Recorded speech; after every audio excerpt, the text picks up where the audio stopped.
ఈ కింద మ్యాజిస్ట్రేట్ల దగ్గరికి ఈ ప్రాసిక్యూషన్ ప్రెషర్ పెరిగిపోయింది. ఒకవేళ ప్రాసిక్యూషన్ మాట వినలేదనుకోండి మ్యాజిస్ట్రేట్లు, వాళ్ళ మీద వీళ్ళు ఏం చేస్తున్నారు, ఒక సంప్రదాయం తెరిచారు, వాళ్ళ మీద కంప్లైంట్లు చేయడం పైకోర్టులో, వాళ్ళ మీద నెగిటివ్ క్రియేట్ చేయడం. వాస్తవంగా మ్యాజిస్ట్రేట్లు నిరంతర జీవితంలో వాళ్ళకి అసలు నిజంగా చెప్పాలంటే మనందరికంటే నరకం అనిపించేది మ్యాజిస్ట్రేట్లు.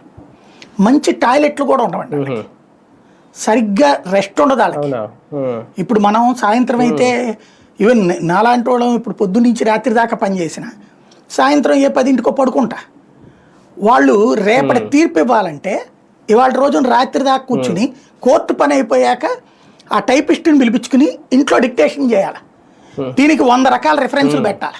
అక్కడ ఆ లాయర్ వాదించింది, ఈ లాయర్ వాదించింది, ఆ పాయింట్ ఈ పాయింట్, ఎప్పుడు కూడా ఇన్ని పేజీల తీర్పులు ఉంటాయి చూడండి, 100 పేజీలు 50 పేజీలు 200 పేజీలు అంటారు. అంత తీర్పు ఇవ్వాలంటే ఒక రోజంతా గడుస్తుంది కదా. వీళ్ళకి చిన్న తేడా వచ్చిందా పైకోర్టులో మందలింపులు, ఏందా మ్యాజిస్ట్రేట్ అంటారు.